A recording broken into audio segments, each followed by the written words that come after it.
As you all know by now, I love to read, and I'm always looking for book recommendations. So at the end of every episode of The Abstract, I ask my guests to recommend a book, or two, or three. These could be about legal or privacy, it could be a business book, but it doesn't have to be.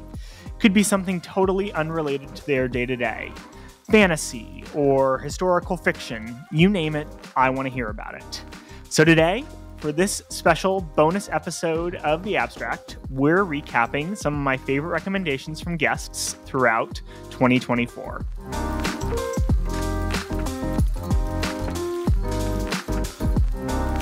Let's start today with some books that focus on leadership. The first recommendation comes from Joe Green, Chief Innovation Officer at Gunderson Dettmer. I actually just finished writing another book chapter. About, kind of big law, business strategy and management, where I read thousands of pages and multiple books, kind of on that topic. And one of my favorites from that is from a professor named Laura Empson in the UK. She wrote a book called Leading Professionals, Power, Politics, and Prima Donnas. It's quite excellent. It's given me a lot of food for thought. And I highly recommend that one to anybody who's kind of in the law firm world and wanting a better understanding of kind of what makes law firms tick, and why they work the way that they do, and some of the benefits of that partnership model. Next, we'll hear from former Fetch General Counsel and Chief People Officer Rachel Olchowka with her choice from a former Netflix Chief Talent Officer. As a person really focused on people and culture and building that in a business, Patty McCord was Netflix's CHRO. Netflix has this amazing culture. Their culture deck is available publicly. And Patty McCord wrote a book called Powerful, Building a Culture of Freedom and Responsibility, that is unequivocally the best book I have ever read about culture. It's not too tactical. It's not too focused on the KPIs, the metrics, the operational rigor. It really is more about creating an environment where folks are able to do their best work, be creative, be free, because they feel trusted. So Powerful is absolutely one of my favorite books. We ran a leadership development cohort-based course, essentially, for folks on the cusp of leadership. And we gave copies of that book out at the end of a couple of the cohorts. It is a really exceptional book, and it's short and an easy read. Let's hear what Dan Haley, the Zen General Counsel at Guild Education, has to share about supercharging your business outcomes. My head of InfoSec asked me to read a book called The Phoenix Project, which it's a novel, but it's also the genesis of what in the tech community is called the DevOps revolution. It's a way of doing product development within a technology company, a framework and a set of methodologies that is now tremendously widespread. And it had its genesis in this novel called The Phoenix Project about an automotive parts manufacturer and how they transitioned from legacy IT to a new way of doing things that blah, blah, blah, revolutionary their business. And that sounds so uninteresting. And when she laid that out for me, I was like, yeah, I'll definitely put it on the list. And then I was riding my bike and listening to a podcast, and my data stream got futzy, or something went wrong with Apple Podcasts or something, and it stopped working, and I stopped, and I was aggravated. And I looked in Audible audiobooks, and I looked up The Phoenix Project, and I was like, I should give this at least a few minutes, and I'll listen to it on, 2 times speed and whatever. And I started listening to this thing, and 4 days later, I finished it, having listened to it at every opportunity. It's funny. I mean, it's not a particularly the characters are very cardboard. They're corporate stereotypes. Tight ass chief compliance officer who gets in the way of everything and then has an evolution, and you've got the demanding CEO who just doesn't understand what the IT folks do, and it's cardboard.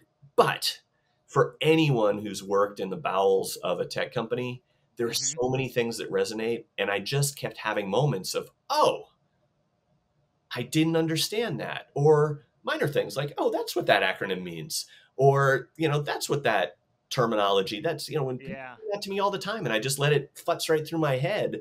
And so I've now, for the first time in my career, committed the sin of saying to my whole team, I'm going to require you to read this book, and we're going to have a conversation about it at our offsite next month. It drives me crazy when people do that. I love this book, and now you must read it. I'm requiring it. God, that's annoying. And I'm doing it because it gave me tremendous insight into how a very crucial portion of our business, and frankly, any modern business, works. That if you haven't been inside of it, you don't understand it. And understanding it will help me be a better GC for my business, and will help my team give better advice, be better collaborators, be more proactive. I've got a high degree of confidence around the notion that people will, if not thank me, at least appreciate that it wasn't a waste of their time. Yeah. Long answer to a short question, Tyler. There are some business lessons you can only learn through the experiences of great business leaders who are sharing their own hard-earned stories. Take a page from Chelsea Grayson, former CEO at American Apparel and True Religion. So actually, I'm terrible at remembering the names of books, but I can tell you that. So Jim Cook, okay, actually I'm looking at my bookshelf and I can tell you what the name of it is. So Jim Cook wrote a book called Quench Your Own Thirst. Jim Cook is actually one of my colleagues on the Beyond Meat board. He was the founder and CEO of Boston Brewing Company, which is the Sam Adams company. If you're a beer drinker, Yeah, great beer, yeah. Most popular. I mean, they basically almost created the microbreweing industry in America, and they actual good tasting beer to American made good tasting beer here, and realized that even the beer that the Germans were importing here wasn't great because you have to actually go to Germany to get good German beer. So shout out to Sam Adams. So Jim Cook wrote this book called Quench Your Own Thirst, which I read once I was once I was nominated to the board, because I don't know, I wanted to have something to talk to him about. Get to know him a little bit. And it was actually a great book. He's really irreverent, in the way that he provides guidance. He's kind of a, sort of a kind of a cad. I don't know how else to say it. He's got all sorts of kind of gritty anecdotes to tell, which is sort of shocking. I thought I was reading it and I sort of thought it was going to be a stodgy business advice book, and it wasn't at all. So it was a really fun read, really quick read. You can read it over a weekend on a plane, like you said. Does your business idea have what it takes to be the next big thing? Check out this fascinating book recommended by Upwardly founder Aaron Gregory.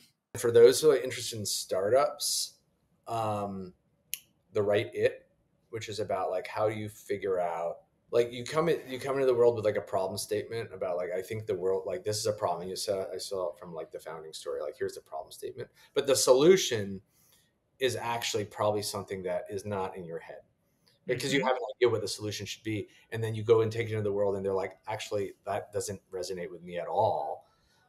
And you don't want to build products like that. Right. And so The Right It is about how you get to a solution that people actually want, a solution to a problem that people actually want and will pay for quickly with limited resources. And so I recommend that to anyone who's in startup world, because I think that's the mentality you have to get to figure out that 0 to 1 journey is all about,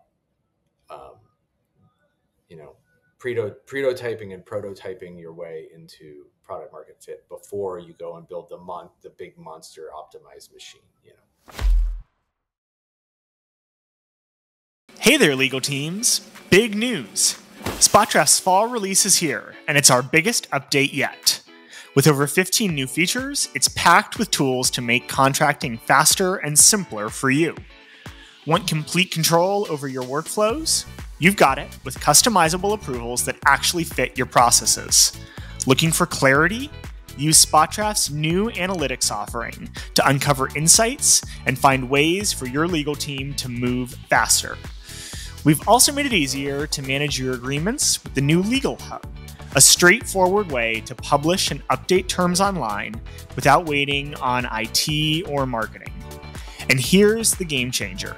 Our AI tools, like Verify, take on the boring stuff, contract reviews, and metadata extraction, so your team can focus on making decisions that matter. It's everything you need to manage your contracts your way. Check it out at spotdraft.com/fall-release. That's spotdraft.com/fall-release. Now let's get back to the podcast. Chief Legal Officer Jasmine Singh knows how challenging it can be to make a big career transition. She took a break from being a litigator to become a spin instructor before returning to the world of law. Here's a book she recommends to help people with their own career journeys. There's this book called A Practice of Groundedness. And there's like some title about like the transformative path to success that doesn't crush your soul or something like that. That sounds so lofty. But I read that book for the first time when I was feeling a little stuck. And when I was sort of like, I don't know what to do, and I don't know how to get unstuck, or I don't know how to get to the next level.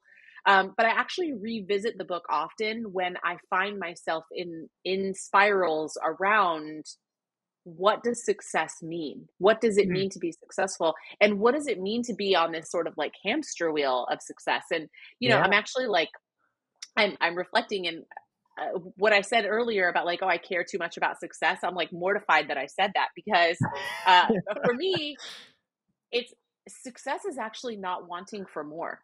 Whether you're a lawyer or a spin instructor or whatever, right? Like the most successful people to me are those that are satisfied with their life right as it is and how it is. And sometimes I come back to this book and I need to remind myself that like constantly wanting for something different, constantly wanting for something more erodes my sense of happiness. And, there are lots of studies that say this is true for other people, but I won't be too prescriptive and say that's true for everyone, but I know it's true for myself. Yeah. And this book is a really good reminder for me. And I have, it's tabbed and highlighted in places where I go back and read it. And it reminds me like, to be more present in what I am and to be satisfied in living a really fun journey and not constantly trying to succeed and get to the next level and get to the next thing. And, check off that box that's going to give me a sense of accomplishment and, the serotonin that comes along with like, oh, check this off. Now I'm done. Oh, check this off. Right. Like I'm very intentionally not trying to live that life, because I think it really can take away from current state happiness, and it can really undermine the joy that can come in like the most regular things, right? Like the beauty of the world, like waking up every day and seeing the most incredible flowers on my walk to my son's school. Like I don't ever want to lose sight of the fact that like I am very happy and lucky to have a life where I get to do that. And this book in particular is a nice reminder of how to live a life that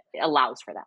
Let's turn now to books about how technology is influencing the world around us. Many of us are concerned about topics like AI or privacy and data protection. Here are a couple of recommendations about the world that tech is building around us right now, starting with one from Hens Technologies co-founder Sean West. The Coming Wave by Mustafa Suleyman, who's now head of AI at Microsoft, was one of the founders of DeepMind. It's just a phenomenal book, right? Yeah. If you want to very quickly get spun up on the societal ramifications of everything that everyone in the AI and tech world is talking about, that book is inspirational. It's very good. I mean, you and I, we see each other at like millions of legal tech conferences a year. Yeah. I think what people need more of is just that kind of societal window into like, what does this all mean? Because we're all furiously trying to increase our productivity using amazing tools like Hens or SpotDraft or whatever. But like, all of these tools actually are existing in a bigger ecosystem of rules and laws, and they're affecting rules and laws. And I think that book was part of the inspiration for me to write mine, because I read it and I thought like, we need to go much deeper on the politics of this and really think about it and connect it into the legal sector and understand the implications of law. There aren't many people out there who understand the intricacies of privacy better than Jules Polonetsky. Here's what the Future of Privacy Forum CEO says you need to read about this important topic. The best privacy by design book is one by a professor named Jaak Henk, forgetting his last name, a Dutch academic, and it's called something like Privacy is Hard and 7 Myths, and it really walks you through a number of scenarios and sort of analyzes what went wrong and what you could do about it. That's another book that I really appreciate. Heath Tarbert, Chief Legal Officer at Circle, may have one of the more intriguing recommendations in the history of the podcast. An ancient Greek philosophical text from the 2nd century. Let's hear a little more. If I could take one book to a desert island, what would it be? I would say some of the best books are the old books. And one book I'd recommend, and I'm not sure how many people have read it because it's somewhat obscure, is called The Enchiridion by Epictetus. And you're probably like, what the hell is that? Well, Epictetus was a great Stoic philosopher, and many people have heard of the Meditations of Marcus Aurelius. Have you heard of that one? Yes. Right. And so that's on reading lists. That's people, and that is a great book. But Marcus Aurelius actually learned from Epictetus. So he read Epictetus first. And the Enchiridion is a small book, and I think it's probably the best synthesis of Stoic philosophy. And it is it's called the Enchiridion, which translates into handbook or ready at hand. So it's like if you could take one book and have it ready at hand to navigate life, it would be this. And so the version that I would recommend, there's a new one out by Princeton University Press, and it's called How to Be Free. And it is a translation of Epictetus's Enchiridion. So I would recommend that book. Now, let's end this episode with a fun one. No legal or business acumen to share here, just the observations and stories of a controversial and groundbreaking comedy legend, recommended by Franklin Square Group co-founder Matt Tennelian. The book that I just finished is the autobiography of Lenny Bruce. It's called How to Talk Dirty and Influence People. I just thought it was sort of like the most lobbyist thing I could possibly do. It is also an excellent law book. Lenny Bruce was arrested a lot. And as a First Amendment it's not exactly a legal treatise, but it is incredibly entertaining. And to hear him describe his arrests for all sorts of lewd activities that he participated in, at least at the time. Today they would seem like, mild, not close to being illegal. Was quite the interesting law book. So for all the lawyers listening, I'd recommend go read Lenny Bruce's autobiography. It is quite entertaining and a good legal read. That's all for now. Thanks so much for tuning in. Happy New Year, and check back each week for more great book recommendations with each new episode of The Abstract.